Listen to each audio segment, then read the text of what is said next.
tất cả mọi người, mình là Jess và các bạn đang theo dõi Cat Studio Channel. Cat Studio đã quay trở lại với một cái home tour rất là ấn tượng. Trước khi mà chúng ta bước vào home tour thì Jess có một chút xíu bất ngờ dành cho mọi người. Đó là một chương trình giveaway rất hấp dẫn mà mọi người hãy coi thể lệ ở cuối video nha. Còn bây giờ chúng ta hãy cùng theo chân Jess và Louis Thịnh khám phá dự án nha. Chào tất cả mọi người, mình là Jess và đây là Louis Thịnh.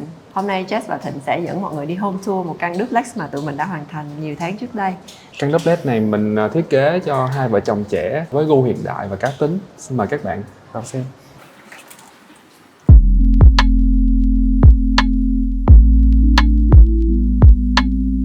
Đây là một dự án có không gian rất mở và tụi mình nhận được cái không gian thô từ đầu là một không gian hình chữ nhật nằm ngang luôn và tất cả đều quay ra mặt sông nên rất là đẹp.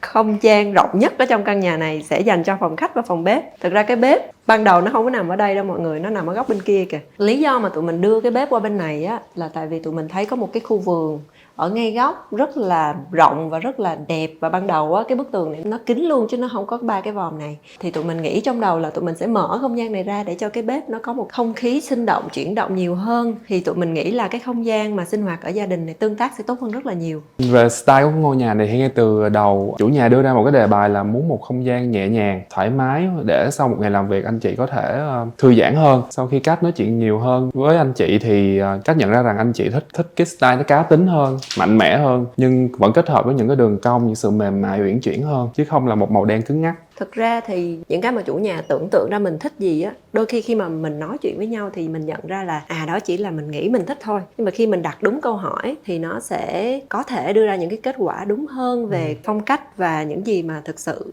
chủ nhà của chúng ta muốn. Không gian lớn nhất hoặc là không gian chính của căn nhà này chính là phòng khách của mình. Căn nhà nó hình chữ nhật, mọi thứ nó đều xếp rất là ngay ngắn. Tuy nhiên là Thịnh đã làm một cái không gian nó tròn lại để mọi người cùng nhau quây quần hơn, và cái lối đi của chúng ta cũng rất là uyển chuyển, chúng ta không có bị vướng kiểu giống như là chúng ta xếp hộp mà nó rất là mượt mà từ đó vào đây. Hình dáng đồ nội thất trong nhà thì mình sử dụng những cái đường cong hoặc những cái đường bất quy tắc để làm mềm đi cái không gian vuông vức cũng như là khá là đen trong ngôi nhà này. Phần vật liệu và màu sắc thì mình vẫn chú trọng tôn lên màu đen. Màu đen có nhiều sắc độ khác nhau trong ngôi nhà này thì để thể hiện nhiều góc cạnh và khía cạnh cũng như tôn lên đường cong và mọi góc ngách ở trong ngôi nhà. Điểm nhấn chủ yếu trong ngôi nhà là vật liệu inox, vật liệu ánh kim, nó sẽ làm nổi bật hơn không gian của mình.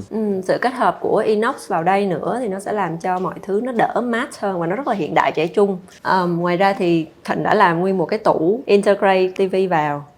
Gia chủ thì thích một cái lò sưởi nhân tạo trong nhà, cảm giác nó ấm cúng hơn và feeling hơn. Tại vì nó đang có những cái sự chuyển động ở trong cái khúc này nè, thì khi mà mọi người quây quần bên nhau thì đây cũng là một cái điểm nhấn rất là thú vị. TV cũng vậy, người đang chọn cái TV frame của Samsung á, thì thành ra là một lúc mọi người có thể chiếu rất là nhiều cái bức tranh nổi tiếng lên đây và nó rất là phù hợp và fit với nguyên cả cái khúc tủ này. Một thứ rất là đặc biệt ở trong căn nhà đó là ở góc nào chúng ta cũng có thể thấy được cái cầu thang này. Cái phần xử lý cầu thang á, tụi mình nó tới từ cái chuyện là ở trên không có đủ diện tích cho nhiều cái không gian phía trên, thì vì vậy nên cầu thang nó phải gom lại một chỗ. Cầu thang ban đầu mà chủ đầu tư bàn giao cái căn nhà này á, nó sẽ phải là một cái cầu thang thẳng ở đây, nhưng mà khi mà tụi mình đẩy nó vô á, thì bắt buộc nó phải xoắn, và vô tình tụi mình đang làm cho nó thành một cái artwork ở trong cái không gian này luôn. Vì vậy chúng ta có thêm cái diện tích để làm một cái tủ giày rất là lớn ở đây. Thì ánh sáng trong không gian phòng khách thì bên Cat chủ yếu nhấn vào sự thư giãn, thoải mái, tạo không gian feeling và chill hơn. Các bạn có thể thấy là mình có phối hợp thêm hệ thống trần sao. Buổi tối khi mà mọi người tắt hết đèn và nhìn lên trời sẽ có một cái trần sao lấp lánh, và còn có hai cái chòm sao của cung hoàng đạo của chủ nhà nữa. Chưa kể là cái bàn vì là nó là inox và kính cho nên nó phản chiếu lên cái trần một cái loang rất là đẹp, nó giống như là cực quang vậy đó. Trong khu phòng khách này vì là cái kết cấu hình tròn và nó floating giữa cái không gian phòng khách thì nó sẽ tạo ra cái cảm giác rất là nghệ thuật. Tụi mình cũng không có quên những cái ổ cắm điện ở gần những cái ghế. Chủ nhà có thể sạc pin. Sau lưng cái sofa là một cái hệ tủ rượu custom lại từ một cái cột chịu lực của tòa nhà. Sử dụng cánh kính đã xử lý cách nhiệt và chống tiêu UV để bảo quản rượu nó tốt hơn và an toàn hơn. Cái tủ rượu này không chỉ quay về phía phòng khách mà nó còn có mặt bên này quay về phía bàn ăn nữa. Nói tới bàn ăn thì đây là một thiết kế bàn ăn rất là thông minh ở cái khúc này, vì cái căn nhà này thực ra không có rộng chút nào cả, nhưng mà Thịnh đã làm cho nó cong như vậy thì cái capacity của bàn ăn này là ngồi được tới 12 người lận. Vật liệu của bàn thì vẫn là tông màu đen. Mình có phối hợp thêm hai chân bàn là hai trụ inox, thậm chí dưới chân của bàn mình có làm một cái ngăn để đồ. Do là diện tích của bếp cũng rất là hạn chế cho nên tụi mình nhét được đâu là nhét thêm chỗ để đồ cho chủ nhà. Không phải là mình để giấu đồ, nhưng mà vì khi mà chúng ta cần á, chúng ta không có khó khăn quá để chúng ta lấy từ trong này ra. Ví dụ như cái chỗ đó chúng ta có thể để những cái nồi lẩu để sẵn ở đó. Ổ cắm thì ngay dưới chân rồi. Ngay phía trên đầu của bàn ăn là một cái đèn trần Parisol rất là đẹp, và nó có thể điều chỉnh ánh sáng, nhiệt độ ánh sáng cho phù hợp với nhu cầu ở bên dưới này. Và đây cũng là điểm nhấn chính cho không gian bếp cũng như bàn ăn của mình. Tại vì thực ra tụi mình cũng không có muốn có một cái đèn thả ở đây. Cái đây là cái cách xử lý ánh sáng rất là gọn gàng để tụi mình có thể nhìn ra được ba cái vòm này và tôn lên được vẻ đẹp của nó mà không có bị làm lu mờ đi. Nguyên không gian bếp này thực ra là nó cũng nhỏ thôi, nhưng mà tụi mình đã sử dụng một cái chất liệu đá rất là đẹp. Khi mà chúng ta rờ vô nó rất là tự nhiên, nó rất là nó giống như là chúng ta mang từ bên ngoài cái tảng đá về vậy đó. Tụi mình đã áp dụng nó lên tất cả các cái cánh ở đây để cho làm cho nó monotone, để cho nó không có nhiều cái chi tiết ở bếp. Tại vì bếp đang là một cái căn bếp mở và tất cả mọi góc đều có thể nhìn thấy cái bếp này. Căn bếp này á, là một căn bếp mà tụi mình đã tích hợp rất là nhiều cái công năng ở trong này. Tại vì tụi mình đang có một diện tích rất là hạn chế. Đây là một cái tủ đồ khô. Tủ đồ khô này của tụi mình á, các bạn thấy là nó cũng hẹp thôi, là tại vì phía sau á, nó là một cái hộp kỹ thuật. Thì đó là lý do mà tụi mình tận dụng tất cả mọi cái không gian chút xíu để làm cho cái bếp đủ chỗ để đồ. Mọi công năng của căn bếp này hầu như rất là đầy đủ, từ máy móc cho đến các ngăn kệ, ngăn đồ. Như các bạn thấy là máy rửa chén. Máy rửa chén tụi mình cũng ốp đá ở bên ngoài luôn để nhìn nó không có bị lùm thủm á. Rồi tới những cái như là tủ rượu vang nè, rồi những cái ngăn kéo cần thiết nè, lò nướng, ổ cắm nè, những cái khay gia vị của chúng ta nè. Đây là một cái vòi nước rất là đẹp mà Jess đã lựa cho chủ nhà ở tận bên Melbourne lận. Chủ nhà liên hệ với Jess nói là chị ơi, cái vòi nước mà em mua nó to quá và nó không có được đẹp. Thế là cũng may mắn là mình đang đi ở bên Melbourne thì mình ghé vào và mình mua được cái vòi nước rất là xinh và rất là nhiều cái chế độ nước. Và nó còn kéo ra được như vậy nữa. Thông thường chứ thấy ở thị trường mình nó cũng không có nhiều cái loại vòi mà nó công năng như vậy mà nó còn đẹp nữa. Cho nên là cái này chứ phải khoe.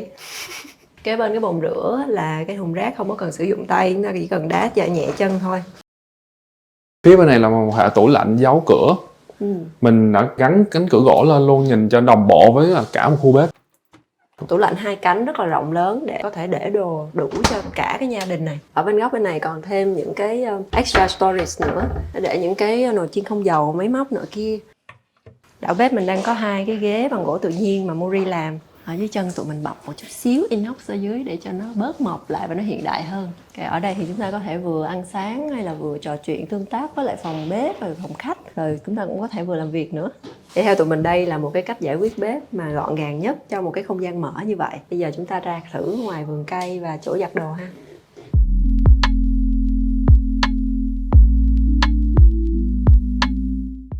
Căn nhà này có rất là nhiều góc đẹp và tụi mình đã tạo ra những cái view rất là đẹp để có thể ngồi bất cứ đâu đều có thể enjoy được. Jess thử ngồi ở đây nha. Ở đây thì tụi mình có nguyên một cái tường cây bên phía bên đó và sông chảy rất là lãng mạn ở trước mặt. Và phía sau là một cái fountain nước chảy róc rách mà mình có thể nghe được. Thì đây là những cái tác động về tâm lý mà chúng ta có thể tiếp nhận được từ không gian nội thất để chúng ta có thể có được một cái chất lượng sống tốt nhất.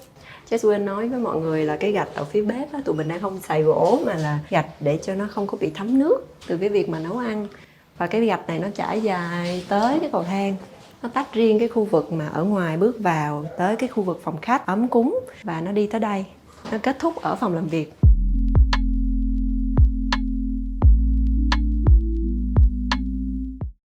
Ở đây có một cái hệ cửa mà mọi người có thể modify rất là nhiều kiểu. Mọi người có thể đẩy hết vô bên trong kia để trở thành một cái không gian xuyên suốt từ ngoài vào luôn. Hoặc là mọi người có thể để lại một vài cánh cho đẹp cũng được. Đây là cái cách mà mình sẽ vào phòng làm việc. Jess thì Jess nghĩ là Jess sẽ để lại cái cánh bên đó để cho nó có một cái texture ở khu vực này. Không gian này ban đầu á, thực ra nó sẽ là không gian bếp. Khi mà tụi mình bước vào không gian và mình đi khảo sát từ đầu thì tụi mình thấy không gian này nó quá tĩnh. Vì vậy cho nên căn bếp nó sẽ buồn nếu mà đặt ở đây. Thì sau khi mà chuyển căn bếp ra ngoài kia thì ở đây lại là không gian hoàn hảo cho việc làm việc. Với không gian phòng làm việc này thì gia chủ muốn một cái bàn làm việc khá là linh hoạt và phải tận dụng được mọi góc, cũng như là có thể bao quát được cái view cửa sổ ở đây, ngắm sông, ngắm cây cối của anh chị. Theo như cái cách mà thiết kế phòng làm việc đó giờ của các studio á, thì tụi mình sẽ ít khi nào mà đẩy cái bàn này vô sát cái cửa sổ lắm. Khi mà mình lùi ra mình sẽ có một cái view tốt hơn và cái sự tập trung tốt hơn. Và cái lưng của mình nó tựa vào tường và mình nhìn ra một cái góc rất là rộng. Thậm chí mình có thể nhìn được tới tận bàn ăn lận để có thể tương tác nếu cần. Cái bàn này là một cái mini version của cái bàn ăn, nếu mọi người để ý thì cũng là 2 cái chân trụ tròn Rồi có một cái ổ cắm được giấu vào trong đây. Cái này các bạn có thể dễ dàng nhấc lên để có thể cắm điện ở bên dưới. Phía sau bàn làm việc là một hệ kệ. Bộ kệ sách rất là thời trang, tại vì nó được làm bằng inox bóng và nó phản chiếu ánh sáng ở phía sau này. Chưa kể là nó đi đôi với lại cái bức tranh này và cái góc ạc bên này rất là đẹp. Thì khi mà mình bước từ ngoài cửa vào, đây là một cái đầu tiên mà mọi người sẽ nhìn thấy ở phòng làm việc này. Kế bên là một vách đá, thì phía sau nó là một cái hệ dây ống đồng máy lạnh, nên tụi mình đã tận dụng ốp đá lên để thứ nhất là che đi, thứ hai là tạo được cái sự liền mạch trong thiết kế và cũng như là cái điểm nhấn cho không gian của mình. Nguyên cái hệ thống ống đồng này nó còn đi xuống dưới cái phần đó, thì tụi mình cũng tận dụng để vừa che lại vừa làm cái bệ ngồi để ngắm sông ở bên ngoài rất là chill. Qua khu vực bên đây là một cái hệ kệ sách dài và lớn, cũng là mong muốn thứ hai của gia chủ trong phòng làm việc này là để nằm đọc sách, và anh chị chủ nhà rất nhiều sách. Tụi mình đã dùng chất liệu kim loại để cho nó có thể mỏng như vậy, để nhìn trong cái không gian mặc dù nó màu đen nhưng mà cũng không có bao giờ cảm thấy nó bí bách. Và cái nút này ở chỗ này là một cái nơi rất là lý tưởng để ngồi đọc sách. Và sau này khi mà có mấy bé nhỏ thì bé nhỏ cũng có những cái level ngồi xung quanh bố mẹ cũng rất là dễ thương. Từ góc này thì tụi mình đang thiết kế một cái bức tường trống bên này để có thể ngồi coi phim được nữa. Hiện tại thì chưa có mua cái màn chiếu cho nên là chưa có cho các bạn coi được. Phía bên này là một cái toilet chung cho cả nhà. Toilet này nó cũng có diện tích rất là khiêm tốn thôi, nhưng mà tụi mình cũng đã có đầy đủ mọi cái công năng của một cái phòng toilet rất là sang trọng ở trong này để cho khách khứa có thể sử dụng. Phía sau này cũng có không gian để đồ rất là nhiều. Đây là một cái cửa kho mà tụi mình không có muốn gây chú ý quá nên là tụi mình đã làm cho nó interface với bức tường luôn. Mọi người chỉ cần đẩy vào thôi. Giờ tụi mình cùng di chuyển lên tầng trên ha. Let's go! Tới hết cầu thang thì chúng ta sẽ gặp một cái tủ điện mà mình giấu ở trong này những cái thứ mà dây rửa linh CP của nguyên cái tầng này. Đây là một không gian rất là rộng và thoáng, và tụi mình không có để bất cứ một đồ gì ở đây. Có không gian cho chủ nhà tập yoga buổi sáng và ngắm sông Sài Gòn ở ngay đây. Thì nguyên cái khu vực này sẽ là gương để bạn có thể tập yoga, và ở trong này là một cái tủ giày nhỏ. Và bạn có thể để thêm những dụng cụ để phục vụ cho cái việc tập thể dục. Tiếp theo thì bên đây là hệ vách dẫn vô phòng master, nhưng kế bên cũng còn một bất ngờ khác, đó là một hệ tủ giày khá lớn. Như các bạn có thể thấy, bên trên cũng có thể tận dụng để mình làm một cái hệ kho, tủ kho, mình có thể để mọi thứ ít dùng. Ý đồ của Thịnh ở đây là bạn muốn cho cái khúc tường nó seamless, vì vậy cho nên là cửa tụi mình cũng đang làm integrate với lại một cái bức vách lớn như vậy để nó không có tạo thành những cái cánh cửa rõ rệt. Thì từ đây mình sẽ bước vào phòng master ha.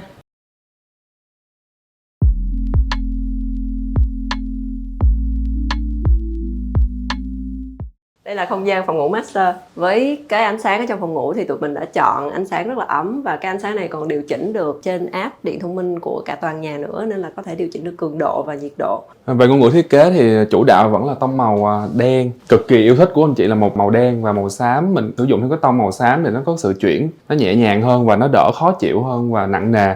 Với cái tông màu xám với đen á, thì cái căn phòng nó sẽ có vẻ lạnh lẽo. Tuy nhiên là tụi mình đã bù đắp lại những cái phần ấm áp. Ngoài ánh sáng thì còn là những cái ghế lông cừu rất là êm, thậm chí nhìn thôi đã thấy êm rồi. Rồi cái cách mà tụi mình chọn thảm, cái texture cho nó sẽ làm ấm lên, nó làm cho con mắt mình khi nhìn vô nó sẽ cảm thấy ấm áp hơn rất là nhiều. Vì là phòng ngủ cho nên là mọi thứ được giữ rất là đơn giản để cho chủ nhà có thể có cái giấc ngủ sâu hơn, ngon hơn. Và yêu cầu của căn nhà này rất là đặc biệt, tại vì anh chủ nhà rất là khó ngủ. Rất là khó ngủ, anh cần một cái không gian phải là thật là yên lặng và thật là tối. Một cái ánh sáng nhẹ lọt vô cũng làm cho anh khó ngủ, cho nên là mình phải hạn chế mức ít nhất có thể về phần ánh sáng lọt vào. Thậm chí là những cái đường led ở trên công tắc đèn á, là tụi mình cũng phải chọn những cái loại mà nó không có cái ánh sáng để cho anh có thể ngủ được. Thậm chí là phía bên này là cái góc mà giường ngủ mình sẽ nhìn vào á, thì nó sẽ không có một cái tia sáng nào để phản chiếu lại. Vì vậy cho nên phía bên này tụi mình làm cái led cho bàn make up á, là tụi mình phải giấu đi phía bên này. Còn công tắc là tụi mình phải giấu ở chỗ Thịnh đang đứng. Góc bàn trang điểm thì là một cái góc còn lại để không có ảnh hưởng tới lối đi của căn nhà. Mình đang sử dụng cái phương thức là mình không xây tường, mà mình sử dụng là hậu tủ này với hậu tủ kia áp lại nhau để tiết kiệm diện tích nhất có thể, để ra được một cái tủ L góc vuông cho chị để trang điểm, và mình có tích hợp luôn khóa vân tay cho chị. Tủ trang sức này á, là một cái ngăn thường xuyên sử dụng thôi, cho nên là nó cũng chỉ là một ngăn khiêm tốn bọc nhung như vậy. Bạn có thể make up và grab đi nhanh chóng rồi ra khỏi nhà. Còn những đồ trang sức khác mà nhiều hơn mà các bạn muốn cất giấu thì nó nằm ở trong phòng thay đồ. Thiết kế những cái bàn make up hầu như là các studio đều làm rất là đơn giản, tại vì cái make up là một cái hoạt động mà chúng ta cũng làm mỗi ngày một lần thôi, cho nên là nó không có nên chiếm quá nhiều diện tích. Chân của cái bàn là không có luôn, để mình trải dài được cái sàn gỗ để cảm thấy cái phòng nó rộng hơn. Ngay từ đầu cái căn phòng nó chỉ ngăn tới đây thôi, và khi mà tụi mình binh lại không gian á thì tụi mình đã phải lấn cái phần thông tầng để tụi mình có thể có được một cái phòng closet rất là hiệu quả ở đây.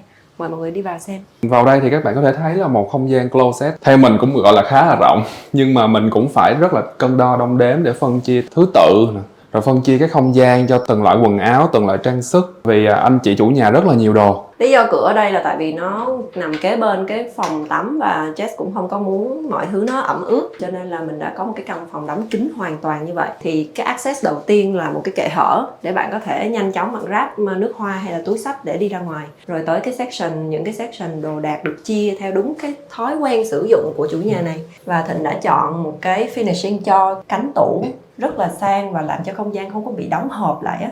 Đối với mình, cái sự sang trọng là cái chi tiết nó phải bao phủ, hoặc nó phải một cái không gian riêng cho nó, cho nên mình sử dụng những cái hệ cánh tủ cánh kính, và cái tay cầm là mình sử dụng cái chiều dài nó xuyên suốt cái chiều dài của cánh luôn, thì nó không tạo có sự vướng víu và sự va quẹt, và cũng nó cũng có sự sang trọng riêng. Mình sẽ chia làm hai, thì ở dưới là quần áo, còn ở trên thì mình có thể để vali, túi xách, hộp, giày dép và những thứ mà mình ít khi sử dụng đến. Có những cái ngăn kéo phục vụ cho chuyện để xếp đồ. Công năng là một thứ tụi mình ưu tiên nhất ở trong tất cả những cái phòng thay đồ, phòng tủ quần áo. Hệ thống máy lạnh cũng được tích hợp riêng ở trong cái không gian kín này, để cái trải nghiệm thay đồ nó không có bị gián đoạn, không có bị khó chịu. Không gian phòng tắm này hoàn toàn là được modify lại hết. Tại vì ban đầu tụi mình chỉ có một cái phòng tắm rất là nhỏ ở góc này thôi. Tại đây không phải là phòng master. Thì tụi mình đã phải nâng lên để tụi mình có thể có một cái không gian bồn tắm rất là lớn và thoải mái ở đây, có thể nhìn ra ngoài. Với cái không gian toilet master thì mình vẫn sử dụng cái vật liệu xuyên suốt cho không gian. Vẫn là hệ đá giống như thiết kế ở phần tầng dưới, bếp và phòng khách. Thì ở đây nó có một cái xinh cũng khá là điệu. Với mình thì hệ tủ gương thì luôn luôn là một sự quan trọng trong toilet. Nó có thể cho mình rất nhiều không gian để cất trữ đồ. Phòng tắm shower tắm đứng và phòng toilet đều được separate, đều riêng ra. Và đây là những gì tụi mình có thể làm tốt nhất dựa trên những cái đường ống có sẵn của chung cư rồi. Mọi người có thể thấy là không gian diện tích rất là thoải mái để sử dụng. Về khu vực tắm nằm thì tụi mình cũng có một vài thứ cơ bản như là ổ cắm điện để sạc điện thoại ở phía bên kia, rồi những cái giá treo khăn mà nó phù hợp với lại thiết kế của cả căn nhà. Chưa kể là cái tấm kính này nó sẽ làm cho cái không gian này cảm thấy nó rộng, nó trải dài ra bên kia luôn. Và kính này là loại kính mà tụi mình có thể chỉnh được là nó đục hay là nó trong, để tạo ra không gian riêng tư lúc cần thiết cho chủ nhà. Jess sẽ muốn nói thêm về ánh sáng khi mà chúng ta set up ở trong một cái phòng ngủ. Thì cơ bản tâm lý con người mà muốn đi ngủ thì nó phải theo cái chu kỳ của mặt trời. Tức là khi mà mặt trời lặn thì chúng ta tự giác chúng ta sẽ thấy buồn ngủ. Vì vậy cho nên là ánh sáng nhân tạo ở lúc đó trong căn nhà nó phải không được sáng quá. Nó phải mimic cái chuyện là trời đang tối dần. Vì vậy cho nên là những cái layer ánh sáng mà Thịnh đã set up ở đây nó sẽ đáp ứng được cái nhu cầu của cái câu chuyện là dẫn chúng ta đi vào giấc ngủ khi mà chúng ta tới giờ ngủ. Khi tới giờ ngủ thì chúng ta có thể làm cho cái kính này nó đục lại để chúng ta không có cần phải nhìn qua cái toilet. Sau đó chúng ta lên giường ngủ thì chúng ta sẽ có một cái hệ thống đèn rất là dim, và nó hắt từ nhiều phía, nó một cách gián tiếp thôi, chứ nó không có chiếu trực tiếp vào đâu cả, để tránh cho con mắt của mình nó sẽ cảm thấy căng thẳng, và căng thẳng thì nó sẽ rất là khó ngủ. Tụi mình đã lựa chọn những cái ánh sáng chủ đạo từ Unios. Layout ánh sáng của căn phòng này thì mình hạn chế những cái bóng đèn chiếu cục bộ chiếu thẳng xuống đầu giường, và đặc biệt nhất là cái phần ánh sáng của hai cái chiếc đèn chân giường này thì mình đang sử dụng cái hệ dim.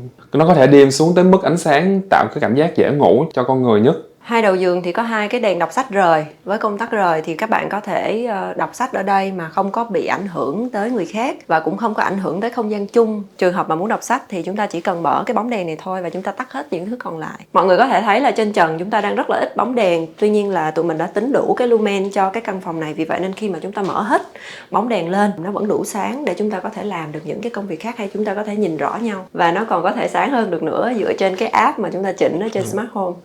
Bây giờ cùng nhau khám phá căn phòng cuối cùng của căn nhà, phòng ngủ cho bé ha.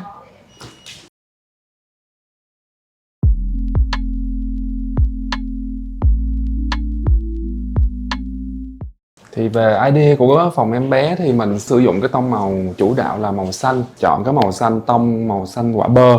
Thì với những cái sắc độ nó khác nhau, giống như bức tường này thì mình có thêm một vài hiệu ứng vân mây, tạo cảm giác nó khác hơn. Mà cái tiết là vách đầu giường thì có họa tiết vân mà mình sử dụng vẽ tay, nó làm mình liên tưởng tới bơ và hạt bơ. Những thứ mà dễ thương và hơi hơi trừu tượng một chút xíu để cho bé có thể kích thích trí tưởng tượng. Về bức tranh này thì ban đầu nó là một bức tranh hình một chú khủng long. Sau khi mình bàn bạc với team và với anh chị chủ nhà thì mình quyết định là sử dụng một cái bức tranh nền xanh không thôi, để thứ nhất là kích thích cái trí tưởng tượng và sáng tạo của bé, thứ hai là sau này để anh chị chủ nhà và bé có thể tự vẽ lên bức tranh này, có thể là một vật kỷ niệm trong không gian này. Thực ra như hồi nãy mà Jess có nói, cái không gian này thực tế ban đầu nó là không gian master. Nó có vị trí cho bồn tắm, rồi nó có một cái không gian rất là rộng rãi. Nhưng mà sau khi mà thảo luận bàn bạc thì mình đã dành cái không gian này cho bé. Tại vì bé thực ra cũng sẽ cần cái không gian để bé chơi nhiều hơn ở trong phòng ngủ.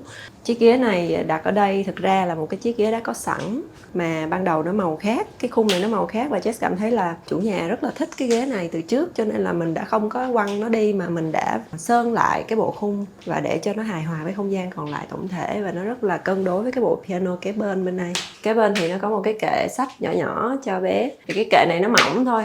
Cái lý do nó mỏng là tại cái mặt lưng của nó chính là cái tủ yoga phía ngoài á. Mình không xây tường để mình tiết kiệm diện tích, cũng như là mình có thể có sự liền mạch, mình có thể kể nó liền khối nhau hơn. Tụi mình cũng áp dụng thêm những cái màu gỗ để cho nó ấm cái không gian này lên nữa. Rồi mọi người có thể nhìn thấy một cái đèn màu vàng rất là chói ở trên này. Thực ra ban đầu ở trong design của Thịnh á là một cái đèn màu trắng, một cái đèn lông gỗ màu trắng. Sau khi mà lắp lên thì mình cảm thấy cái căn phòng nó hơi nữ tính. nó hơi nữ tính và nó hơi dual tone, nó có 2 tone thôi, thì mình nghĩ là mình nên để vào một cái gì đó ấm áp hơn. Khi mà buổi tối mà chiếu lên á thì nó tỏa ra những cái vân ở trên cái bông hoa và nó làm cho cái căn phòng rất là lung linh. Vì là phòng em bé nên là Thịnh đã thiết kế mọi thứ nó được bo cong và mọi thứ nó đều rất là fluffy. Nó sẽ rất là ít khả năng gây nguy hiểm cho khi mà các bé có hiếu động quá. Thậm chí đầu giường là bạn bọc hết cái dải bên đó để cho lỡ mà các bé có nhảy nhót hay là quậy phá trong phòng thì cũng không có bị nguy hiểm. Về phía tủ quần áo thì tụi mình đã tận dụng tất cả không gian còn lại dành cho tủ quần áo. Vì vậy nên tủ quần áo với cái khối lượng chứa được đồ cũng rất là nhiều. Và vì là bé cho nên là tụi mình cũng có những cái phụ kiện. Thời gian đầu bé mà có chiều cao hạn chế hơn á, thì bé có thể dễ dàng lấy đồ xuống được. Tay nắm đều custom made rất là dễ thương. Và bây giờ mình cùng vào toilet. Như các bạn có thể thấy là mọi kích thước tủ và các đồ vật ở trong toilet là mình đã tính toán và là làm cho phù hợp cho các bé sử dụng hơn.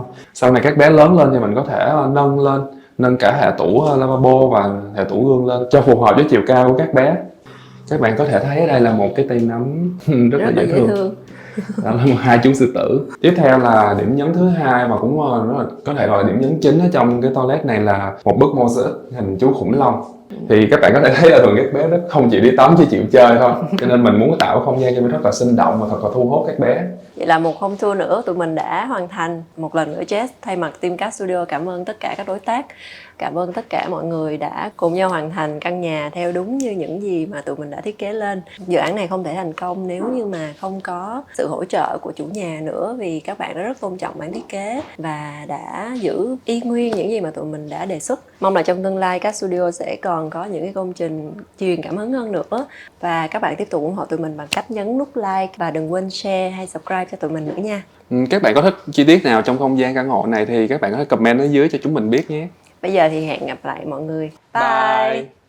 Như Jess đã bật mí ở đầu video thì đây chính là chương trình giveaway dành cho tất cả subscriber của Cat Studio Channel. Đây cũng là một món quà tri ân tới tất cả mọi người. Những bạn đã subscribe với mình, những bạn đã luôn luôn theo dõi hàng tuần, ủng hộ những nội dung mà tụi mình đem lên. Sau đây là thể lệ để tham gia chương trình giveaway của tụi mình. Vô cùng đơn giản, các bạn chỉ cần nhấn nút like video clip này. Make sure là các bạn subscribe kênh Cat Studio Channel. Cuối cùng là các bạn hãy chia sẻ những cái cảm nghĩ của mình về kênh Cat Studio Channel của tụi mình hoặc là về dự án Hawaii ở bên dưới một comment, và tụi mình sẽ chọn ra 3 bạn ngẫu nhiên để gửi tặng 3 phần quà. Và cũng rất cảm ơn nhà tài trợ Zago đã đồng hành với Jess để đem lại cho các bạn những cái món quà rất là dễ thương sau đây mà Jess sẽ bật mí ha. Ok, món quà đầu tiên, cái tấm gương hình con mắt rất là dễ thương.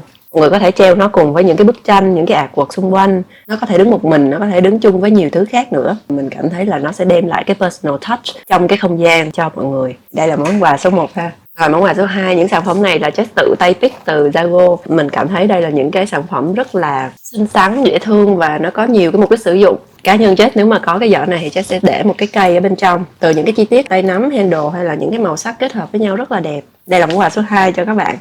Món quà cuối cùng của chúng ta là một cái gối lông rất là đẹp. Đây cũng là một sản phẩm rất là dễ sử dụng và màu sắc trung tính, có thể thảy vô bất kỳ một không gian nào mà không sợ sai, mà nó rất là trẻ trung nữa. Nó làm cho không gian sinh động hơn rất là nhiều. Ngoài 3 cái món mà Jess pick này ra thì ở Zago còn có rất là nhiều cái sản phẩm khác rất là xinh. Các bạn có thể tham khảo thêm ở website hay là showroom của các bạn ấy ha. Mình sẽ để thông tin của Zago bên dưới. Cảm ơn mọi người, mong là chúng ta sẽ cùng nhau đồng hành tiếp tục trên cái con đường YouTube của tụi mình. Hẹn mọi người ở video tuần sau. Tạm biệt.